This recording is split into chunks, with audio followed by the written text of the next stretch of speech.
1455, in the town of St Albans, the armies of the houses of York and Lancaster met in battle for the first time.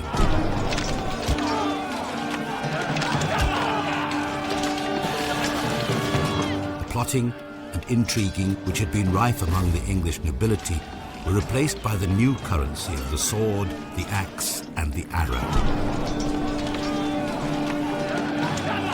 The Yorkists won the battle decisively, and the Duke of Somerset, the champion of the Lancastrian cause, who had supposedly dreamed that he would die within sight of a castle, had been hacked to death beneath the sign of the Castle Inn.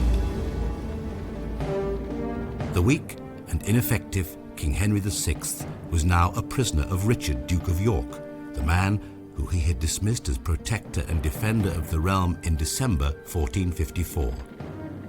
The Wars of the Roses had begun.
After the Battle of St Albans, in some ways, things were remarkably stable.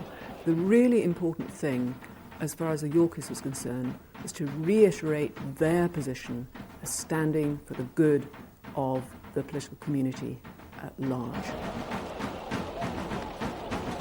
There were two very different reactions amongst the nobility after St Albans. For the majority, what they simply wanted was peace. They wanted to create an atmosphere of unity and loyalty around the king, and they would work with York to achieve that. But for a minority, for the sons of those who'd been killed at St Albans, for them a vendetta was underway.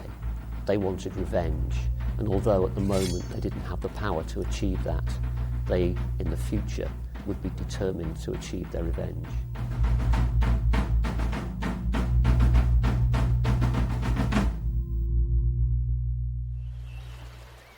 As the tense and uncertain year of 1455 wore on, the Duke of York and his supporters, the Neville family, maintained a precarious hold on power.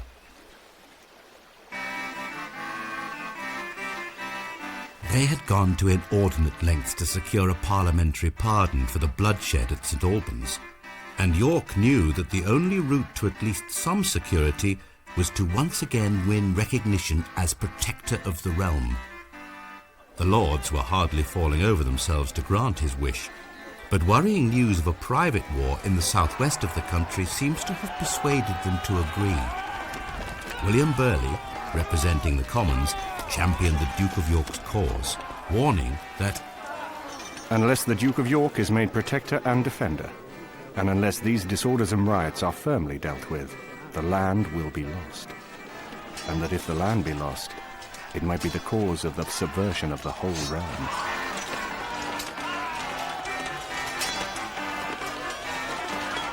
The war in the southwest was actually quite a serious business. In fact, Exeter was occupied for 7 weeks by the Earl of Devon and his family, for example, and there was also a notorious murder of an elderly lawyer called Nicholas Radford, who was dragged out of his house and stabbed to death.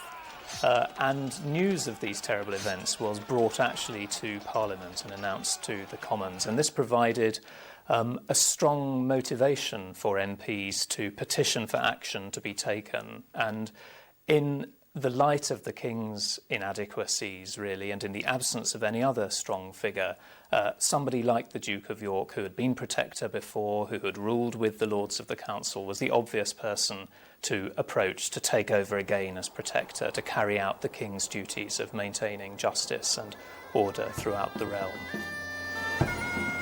On the 19th of November 1455, the Duke of York was once again appointed as protector, and the troubles in the southwest, a long-running dispute between the Courtenay and Bombeville families, were ended. In reality, it had been a minor distraction, the importance of which had been overstated to suit the Duke of York's ambitions.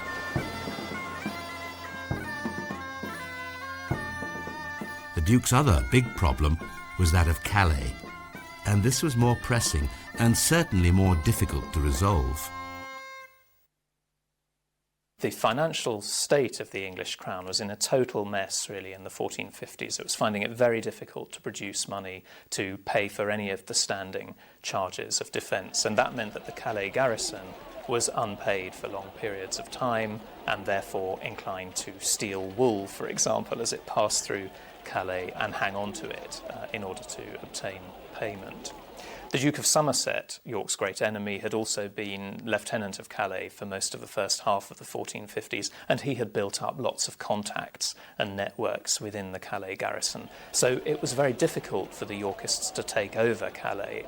In the Second Protectorate, Warwick, the rising star in the Yorkist faction, if you like, was the key candidate for Lieutenant of Calais, and they opened negotiations immediately with the merchants of the staple who controlled the wool trade passing through Calais, who were quite keen to lend money if that meant that the garrison would be paid off and the wool trade would be protected.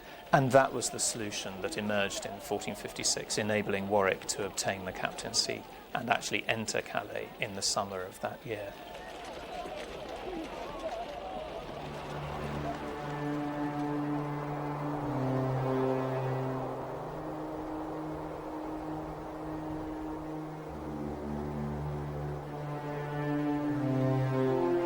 For York, the tide had turned, and there was now to be a decline in his fortunes.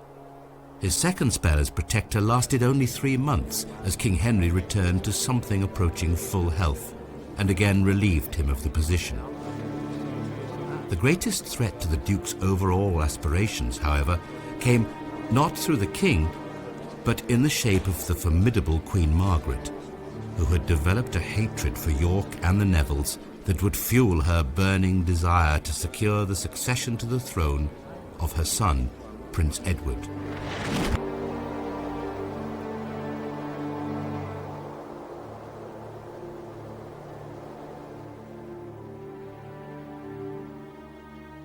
To achieve this ambition, she was determined that no man would stand in her way, least of all the Duke of York, who had already managed to diminish considerably the power of the court during his 2 protectorships.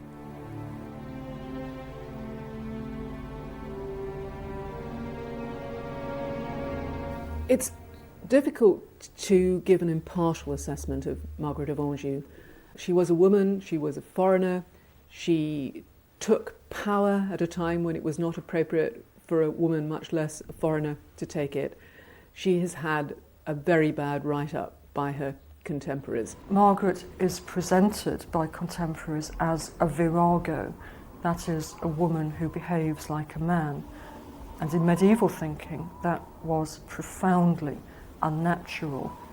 It makes it very hard now to get a clear impression of Margaret herself, because contemporary accounts instinctively conform to that stereotype of a woman who is improperly behaving as a man.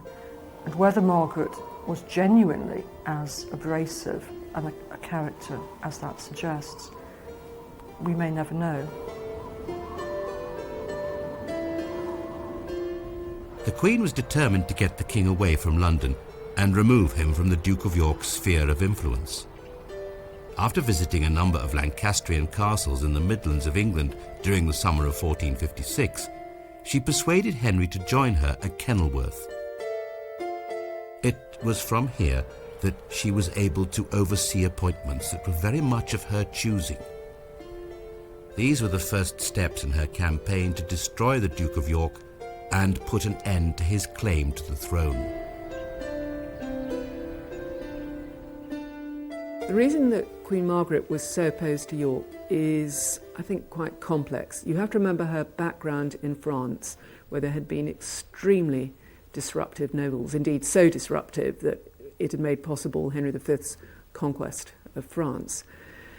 So I think she had a gut feeling that any noble like York was a serious danger to the throne. And then on top of it, of course, once her son was born, there was this tigerish sense that she was going to defend his inheritance at all costs.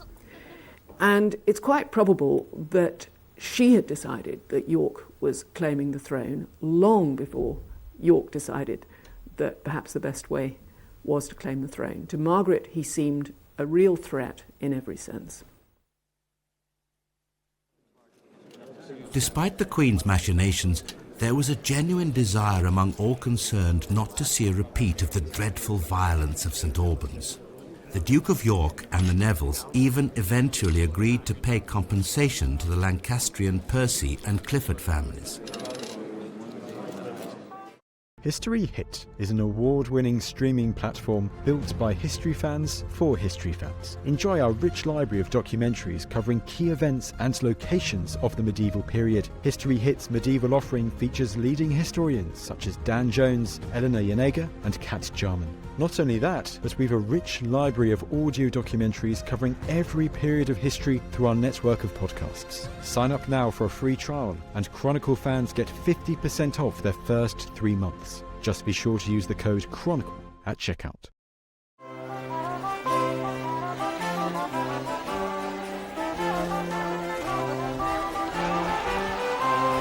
On the 24th of March 1458, in a further display of public reconciliation, King Henry staged a special Mass of Atonement, along with a celebratory pageant which was called the Love Day.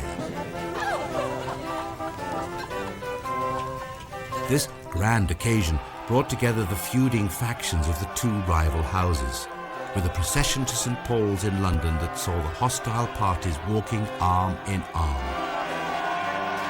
Despite this very public exhibition of unity and friendship, with its pomp and ceremony and the grand tournaments that followed, tensions remained high.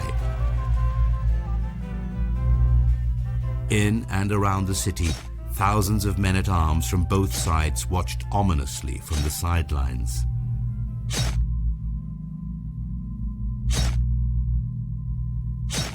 The situation of the later 1450s is a very difficult one. The king's incapacity has been more or less demonstrated now, although the lords are quite keen to gather around him, and although by and large they are quite keen to try and find unity among themselves and build a solution to the problem of governing England that works, there are also lots of forces working for division. One is the Queen and her concerns. She is quite keen to push for the interests of her son, and indeed even to work in the interests of division against these Yorkists if need be. Another interest is the Yorkists themselves, who have risen up against the government, of course, in the Battle of St Albans, who are therefore made rather vulnerable, who may well be quite keen to work with everybody else, but know that to some extent they're marked men. And then a third important group are the heirs of the men who were murdered at St Albans, who seem to be out for vengeance. And the main body of the lords, as it were, are trying to pull these disparate groups together. But the situation is very volatile, and the country's government is gradually unravelling. So there's a kind of anarchy. The uneasy peace lasted only 6 more months. It was then that the Queen goaded the Duke of York's great supporter, the Earl of Warwick, into a show of open rebellion.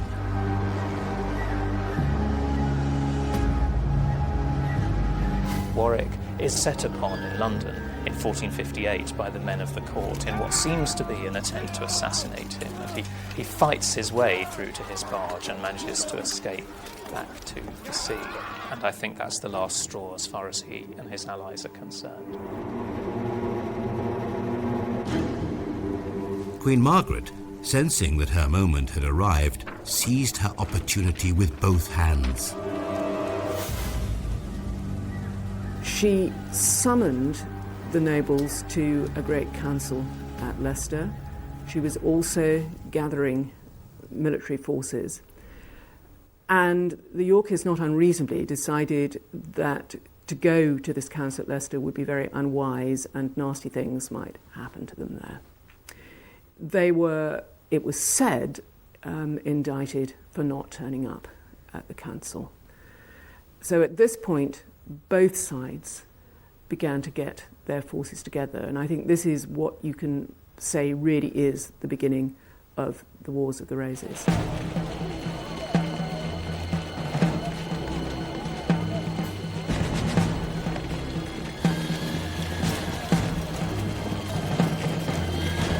The bitter prospect of civil war loomed over England as once again the Yorkists turned to military action to enforce their claims. After a summer spent assembling their armies, the two sides finally met in battle at Blore Heath, which lay between Market Drayton and Newcastle, on the 23rd of September 1459.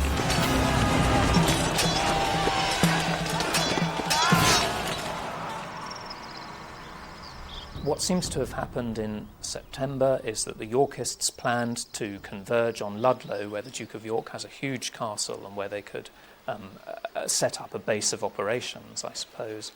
And Warwick arrived in Ludlow safely. Salisbury, Warwick's father, coming down from the north, had to pass through the Lancastrian lines in order to get to Ludlow, and was unlucky enough to run into a detachment of Lancastrian soldiers headed by Lords Audley and Dudley at Blore Heath, and in a skirmish, about which we know very little, he was victorious.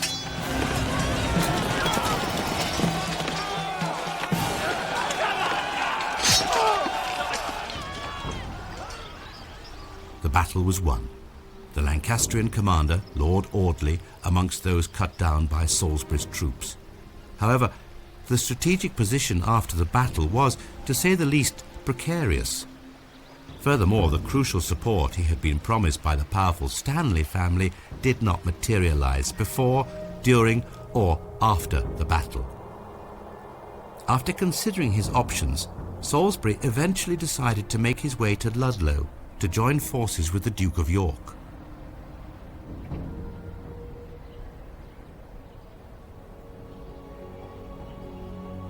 On the 12th of October, there came news to make Yorkist hearts sink. A Lancastrian army was approaching Ludlow from the south.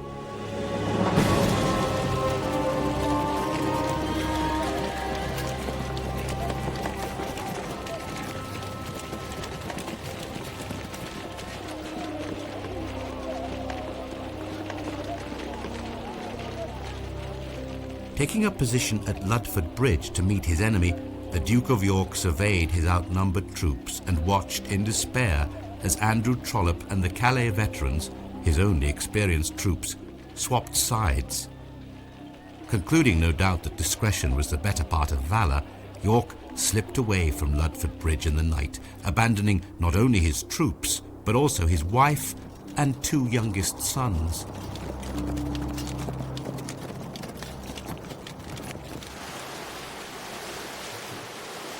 York and his son Edmund found their way to the safety of Ireland, while the Earl of March, York's eldest son, escaped to Calais with Warwick and Salisbury. The Yorkist army crumbled away, and the victorious Lancastrian troops pillaged, looted, and raped in Ludlow, which, in truth, did little for the popularity of Henry's cause throughout the country.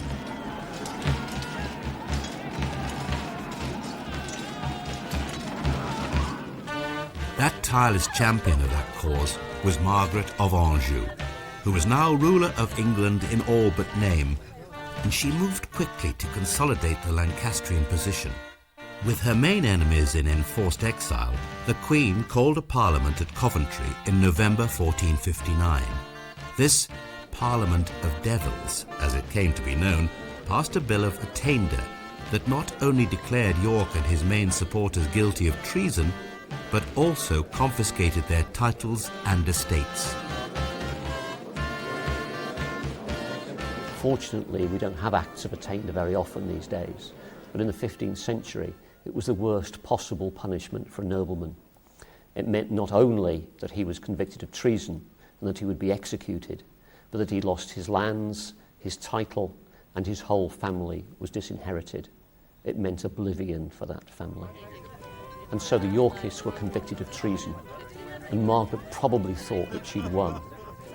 But all she'd really succeeded in doing was turning a conflict which so far had been about who had control of the king into a conflict for the crown itself. All Henry's incompetence had never put his hold on the throne in peril, but now Margaret's vindictive pursuit of the Yorkists was the fastest route to the deposition of her husband. If the Queen believed that the Yorkists had been beaten, she was to be sorely mistaken. It was not long before they began to strike back. In early 1460, the Nevilles began to organise highly successful raids on the Kent coast from Calais, capturing eminent Lancastrians and precious Lancastrian ships. In June of that year, a major push under the command of the loyal John Dinham saw Yorkist troops land at Sandwich, but this time they had come to stay. Joined by the Earls of Warwick, Salisbury and March, they advanced on London via Canterbury, gathering support as they went until they eventually entered the capital unopposed with the support of several thousand men. On the 4th of July 1460, leaving Salisbury behind to hold London, Warwick and the Earl of March began to move north, advancing on the king's troops. They finally met in battle 6 days later at Northampton. It was a battle that the Lancastrians should have won. They were, after all, in a superb defensive position and with superior artillery. That they did not was down to two main reasons: the weather and that recurring factor during the Wars of the Roses, treachery. The very heavy rain that occurred in that July meant that the guns wouldn't actually fire on the day. So the Lancastrian artillery was really no use to them. And their defences behind these ramparts were also breached because Lord Grey of Ruthin, who was in the Lancastrian army, had for some reason decided to betray them and allow the Yorkists directly into the centre of the Lancastrian camp, creating mayhem and chaos.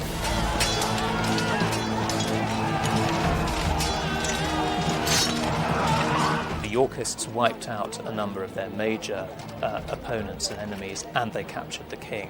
Now, in many ways, capturing the king topped off the incredible series of successes that they'd enjoyed in June and July 1460. They now had established themselves as the king's true subjects and servants. They had driven out his evil advisors, or many of them. The Queen had lost quite a lot of legitimacy by being separated from the king.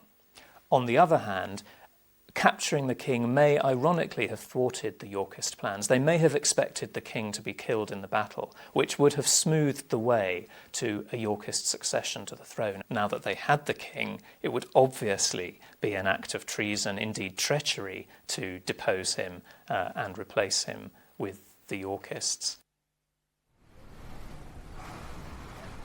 With King Henry held prisoner in London, the Earl of Warwick took control of the government of the country, and he wasted no time appointing his family and friends to the great offices of state. However, the burning question remained: what would the next move of the Duke of York be? The Yorkists on this occasion have done exactly what they did in 1455 at St Albans. They capture the king, so now they have to make good their claims of working together under him as his true lords. And we've already seen, actually, how you couldn't rule effectively through the king. Really, the only solution to England's problems is actually to get rid of Henry. But they made no immediate move to depose Henry. They dismissed his household staff, and they took control, because if they were going to rule through Henry, then they had to control access to him. It didn't look as if Henry was to be deposed, but then York returned from Ireland and claimed the crown. In the early days of September 1460, the Duke landed near Chester and made his way on a triumphal march towards London to claim the throne. He arrived at Westminster on the 10th of October, but his reception was not quite as he had hoped. York arrived in London in full royal splendour, his sword borne upright before him, the royal banner displayed. And when he arrived at the Palace of Westminster, he stalked up to the royal throne and put his hand on the cushion. He waited for acclamation, for cries of "Long live King Richard," and there was silence.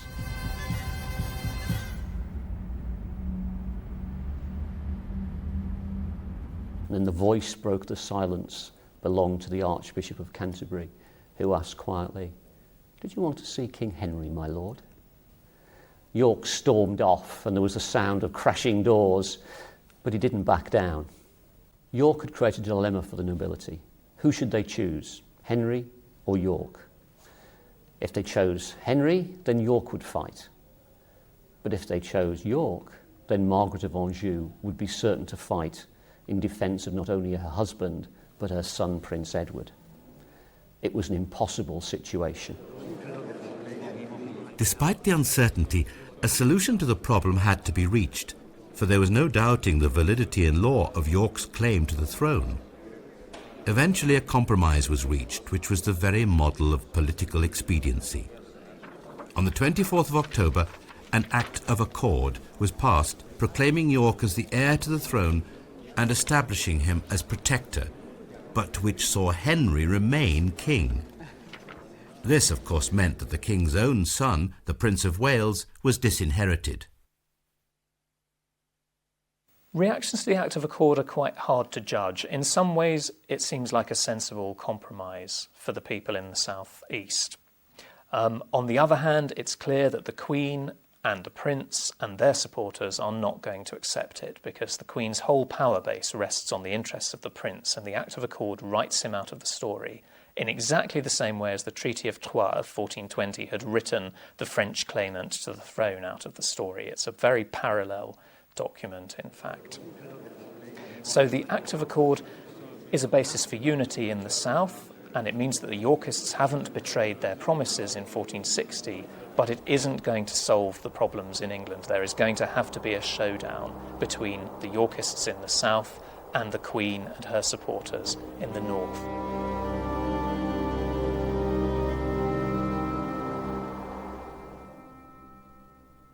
Despite her seemingly impossible position, Queen Margaret's reaction to the accord was typical and forthright. Tapping into a groundswell of support, she rallied the Lancastrian army, assembling troops in Wales under Jasper Tudor, in the southwest under the Dukes of Somerset and Devon, and in the north under the Earl of Northumberland.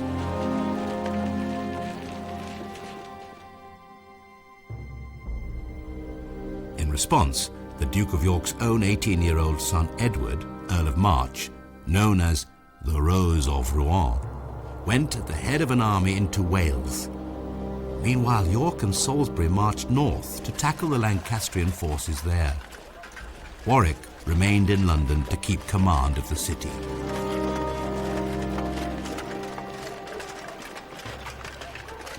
On the 21st of December, 1460, York and Salisbury arrived at Sandal Castle near Wakefield. They remained there during the Christmas festival, but by the end of the month the castle was under siege by Lancastrian troops from the north under the Dukes of Somerset and Exeter.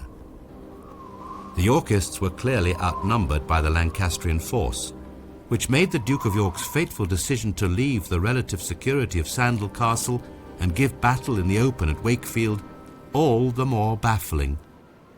It's likely that York and Salisbury made their fatal mistake in sallying out of Sandal Castle because they were short of supplies. With their enemy controlling the countryside around, they were desperately short of food and drink, and that was no way to spend New Year. But around the story of Wakefield, there are all kinds of rumours of trickery. And the most notable is that York was tricked to come out because Sir Andrew Trollope had dressed his men up in Neville livery. And York came out thinking that his own men had arrived, only to find himself at the wrong end of Trollope's spears.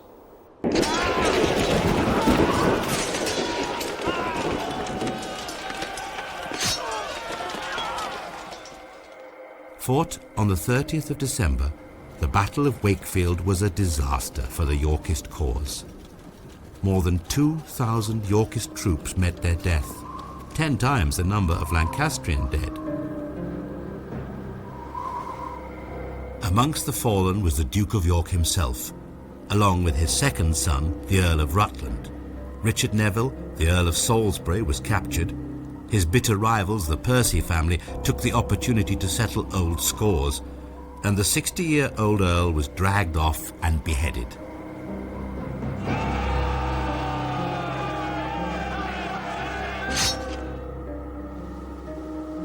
The heads of the two dead Yorkist leaders were placed on stakes and displayed over the gates of the city of York itself. In a final obscene gesture of mockery, a paper crown was placed on the Duke's decapitated head.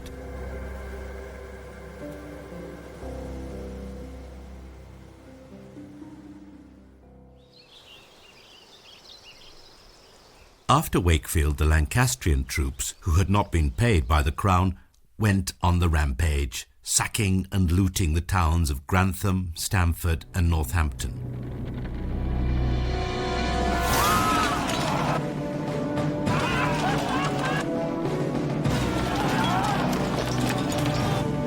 Lurid rumours of Lancastrian atrocities were rife. The Chronicle gives a chilling account of events.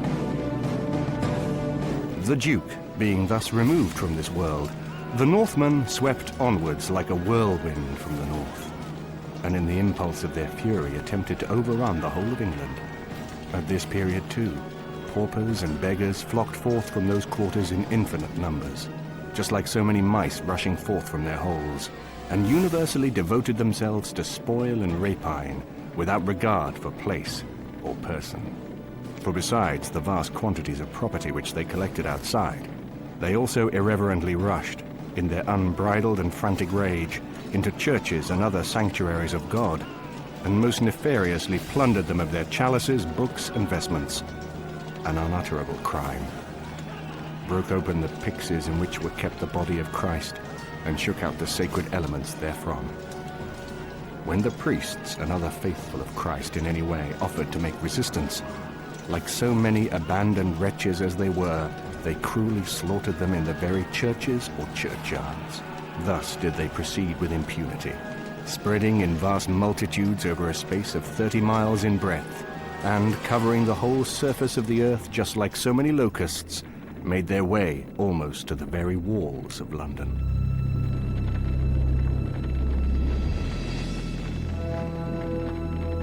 It's quite difficult to assess who really was in command of the Lancastrian forces as they came south, because most of the accounts of this were, of course, written in the period of the Yorkist kings and therefore are extremely hostile to Margaret.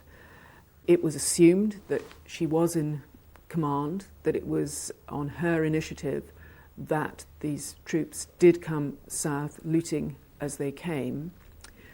And it was, of course, the worst possible thing that could happen in a civil war, but it was the first time that that kind of behaviour really had been seen on a large scale. From the point of view of winning the hearts and minds of the country at large back to Henry VI, it was obviously a very stupid thing to do. You didn't actually do that sort of thing inside England, that you could do it to the Scots, to the Welsh, to the Irish and the French, but it was not supposed to happen in England. It wasn't anything particularly outside the border regions that people in England were in any way used to, and therefore seemed exceptionally shocking. Although the defeat at Wakefield was a terrible blow to the Yorkists, all was not lost. The Earl of Warwick was still in control of London, and Edward, Earl of March, now the principal Yorkist claimant, was still with his army at Gloucester. Once again, Queen Margaret rallied her troops, riding south with them in order to attack Warwick.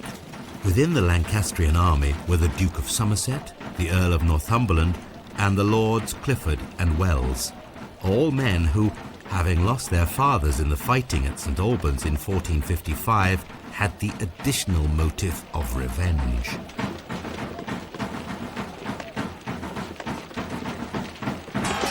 The following months brought several more bitter skirmishes. In the west, the Earl of March received the news of death of his father, followed by ominous reports that the Lancastrian Earls of Pembroke and Wiltshire had landed in Wales with a supporting army of French, Breton and Irish troops. Faced with this new threat, Edward joined up with the armed forces of William Hastings, who had narrowly escaped from the disaster at Ludlow. Together, Edward and Hastings marched to meet the Welsh Lancastrians and their men. It was Jasper Tudor, who was Henry VI's half-brother. His father, Owen Tudor, had married Catherine of Valois, the widow of Henry V, that would face Edward on the field of battle. While Tudor was a brave enough soldier, he was no match for Edward. The two armies met at Mortimer's Cross between Leominster and Hereford on the 2nd of February in 1461.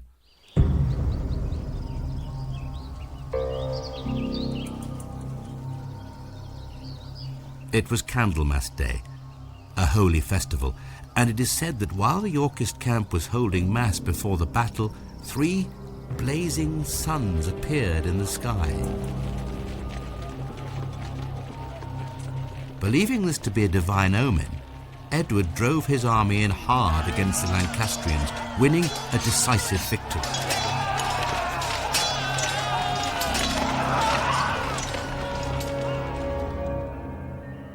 To mark the triumph, Edward later incorporated a golden sunburst into his coat of arms. There was another act of celebration in Hereford, where the captured Owen Tudor, father of Jasper, was executed.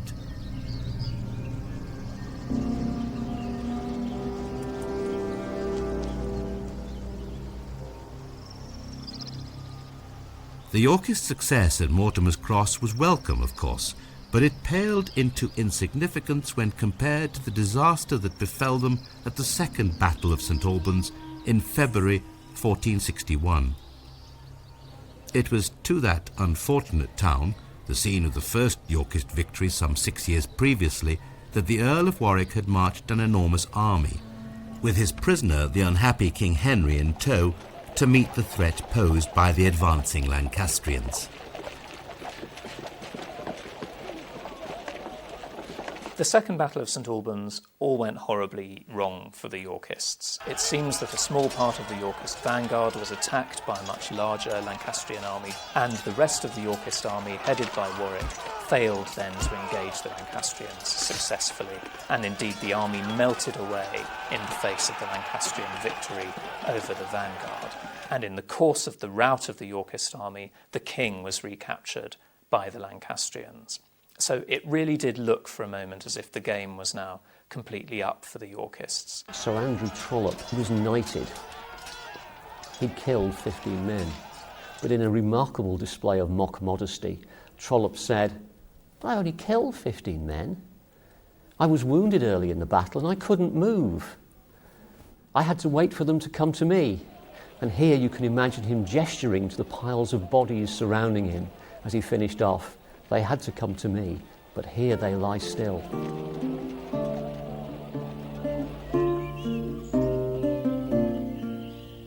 Queen Margaret was now very much in control.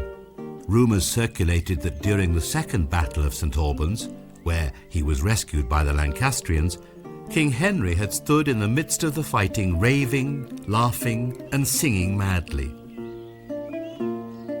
Certainly, the king's state of mind was very frail, giving Margaret free rein to oversee the events which followed the great Lancastrian victory. Giving the power of legal judgment to her 7-year-old son, the Prince of Wales, Margaret staged the trial of several captured Yorkists. The infant prince sentenced them all to death.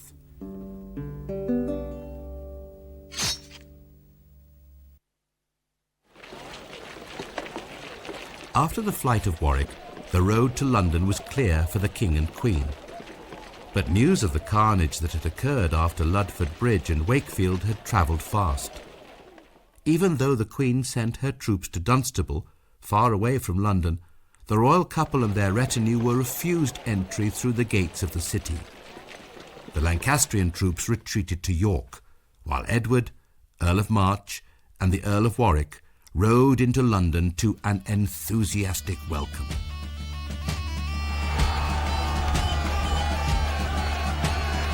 For Edward the time had come. Yorkist fortunes had fluctuated wildly, but fate had conspired to place him in the perfect position to seize the throne of England. So it was that on the 1st of March 1461, the Bishop of Salisbury, Warwick's brother, announced that Edward would replace Henry as monarch, and 3 days later he was proclaimed King Edward IV in St. Paul's Cathedral. Edward was greeted as a saviour in London, desperate to avoid looting by Margaret's troops. The city government had grown increasingly disenchanted with the Lancastrian regime during the 1450s, so really they had few qualms in accepting Edward as king, unlike the nobility, who still, on the whole, favoured Henry VI. The claim to the throne turned what was a civil disturbance in the reign of Henry VI into the dynastic conflict that we know as the Wars of the Roses. It was the only way for the Yorkists out of their predicament, and whether Edward IV went for the throne with a heavy heart or with a glad heart and a sense of right, we can't know, but I think he must have known what battles would lie ahead. Buoyed by financial support from the city aldermen, Edward set out to seal his accession by crushing his Lancastrian enemies in a final, climactic battle. The Lancastrian troops were still in the north of the country, desperate for food after a hard winter of foraging. The supplies taken after St. Albans were now all but gone. The Yorkists, by contrast, were in a far better position after receiving supplies from the capital, and they now prepared to pursue the Lancastrians and to bring them to battle. Edward raised troops from East Anglia through his supporter there, the Duke of Norfolk, and from the Midlands through the Earl of Warwick. Warwick's uncle, Lord Fauconberg, placed himself at the head of troops gathered from Kent and Wales, marching from London on the 11th of March. Edward himself followed on the 13th, arriving at Pontefract on the 28th of March. He was now the commander of a huge Yorkist army. The scene was now set for one of England's bloodiest battles, the Battle of Towton Field. This was the first deposition in post-conquest English history where there actually had to be a battle in which one side had to defeat the other. I mean, by this time it really was Yorkists, those on Edward's side, against Lancastrians, sort of the rump of the realm that was still prepared to fight for Henry VI and Margaret. But the sheer size of the battle and the fact that the battle had to be fought indicates that Edward had got quite a long way to go before he could make himself effective King of England.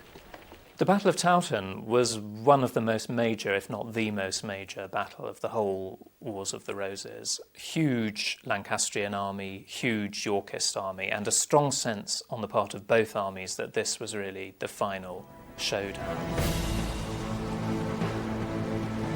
On Saturday the 28th of March, a bitterly cold winter's day, the fighting began. A Lancastrian force had been sent to hold the crossing over the River Aire, which lay on the road between York and Pontefract. It was only after the most savage combat, which claimed the lives of many men on both sides, that the Lancastrians were forced to retire across the river. Both armies spent an uncomfortable night sleeping in the open, at the mercy of the elements. On the 29th of March, Palm Sunday, the Yorkist forces came face to face with the main Lancastrian army. Some 80,000 men were about to meet in mortal combat. The weather was atrocious, with snow and hail and a biting, howling wind that blew straight towards the Lancastrian lines. This unrelenting gale was to have a huge bearing on the outcome of the battle. What we think happened at the Battle of Towton was that the wind blew the Lancastrian arrows back onto their own side. And so although there were some significant Lancastrian successes in the course of the battle, a tremendous cavalry charge, a major part of their tactics, I suppose, were turned against them. The field of Towton typified the savagery of medieval battle. Men hacked desperately at one another with no quarter asked or given. The decisive moment came when Yorkist reinforcements, under the command of the Duke of Norfolk, arrived, which turned the tide of battle in the Yorkists' favour. The fighting raged well into the night, until the Lancastrians finally broke and ran, fleeing across the freezing waters of the nearby Cock Beck. The Yorkists gave chase, cutting men off and slaughtering them as they ran for safety. It is said that the Cock became choked with bodies, and that the water ran red with blood for more than 3 miles downstream.